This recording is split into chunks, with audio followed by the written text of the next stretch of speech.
Greetings, family. I would like to present another angle in the ADOS debate, which is currently taking place in America. Now, as you know from my previous video, ADOS represents the American descendants of slavery, right?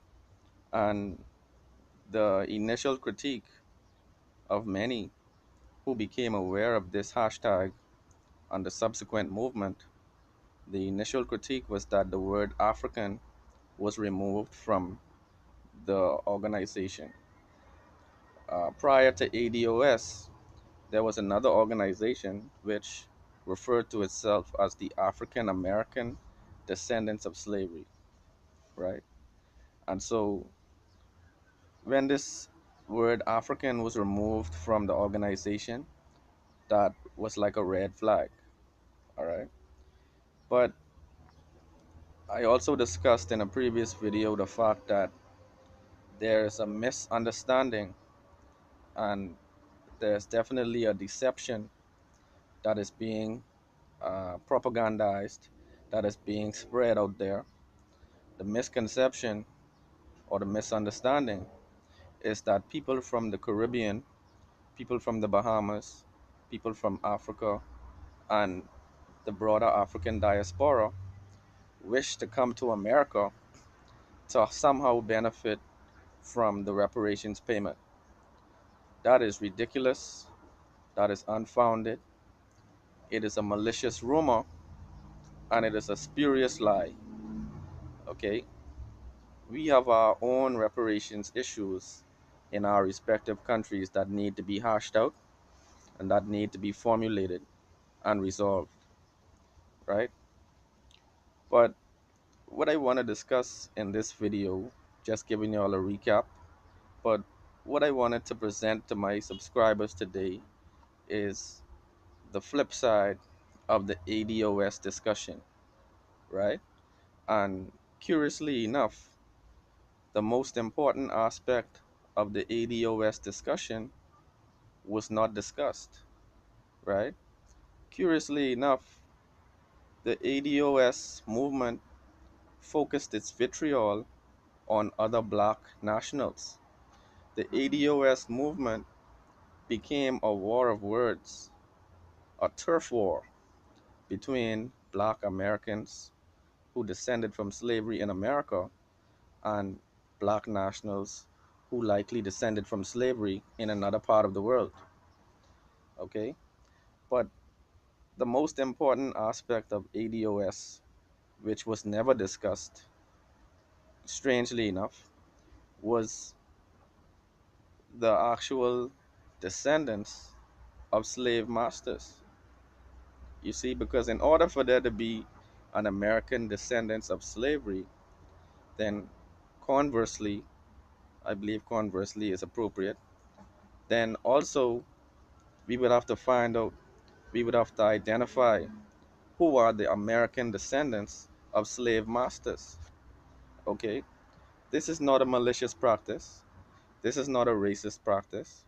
If you can identify your family genealogy and trace yourself to a plantation in America, then there's also a community of white Americans who can trace themselves to a slave master, who can trace themselves to one of the head men on the plantation, who can trace themselves to an auctioneer, all right, who can trace themselves to somebody who maybe fathered a child with a black person in America.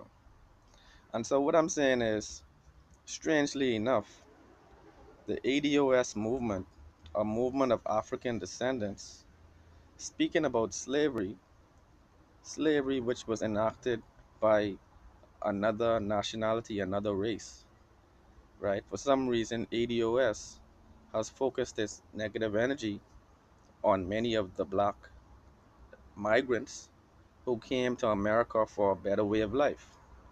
They did not come to America for a share of reparations, right? Many of them came to America recently and began to regret their migration because of all of the state-sponsored killings that were taking place. So they were in search of prosperity and found themselves in a Jim Crow era racist oppression.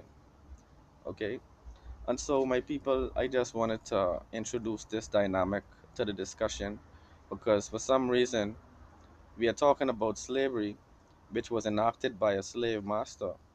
But instead of trying to identify who were the descendants of the slave master who would be accountable, what we have done, well, what ADOS or ADOS has done, they have focused their energy on a war of words with other black people, right? And I'm not inciting a war of words on a racial level between blacks and whites. What I am doing is saying we need to research more thoroughly. Don't just focus on those who descend from the the slaves the Africans who were enslaved. You should also identify who were the slave masters. Okay, because why I mentioned that in the Bahamas, reparations payments were made for people who were basically divesting themselves of human capital. All right. So in the Bahamas, the slave masters were paid $20 million for the population of Africans here in order for them to be released. Right. This was not taken into the account the centuries of free labor. This was a payment based on how they valued our ancestors in the Bahamas. Okay. And so what I'm saying is the slave masters received a payment to release us. I'm not sure if it took place in America, okay, but what I'm saying is there is a twofold payment which must take place. The state must pay for facilitating slavery and making an organized slave registry and collecting taxes from slavery, and also the American and Bahamian and Jamaican and Barbadian and Guyanese descendants of slave masters must also pay. So the state should not be scapegoated alone. All right, the state is responsible, but we shouldn't let the perpetrators escape from this situation. But and that is just those who descended from slave masters. Okay, that's not all Caucasians. All right, but there's a portion of them who owe the black community. But people, let me know what your thoughts are in the comments below about this issue. Let me know what do you think about these dynamics.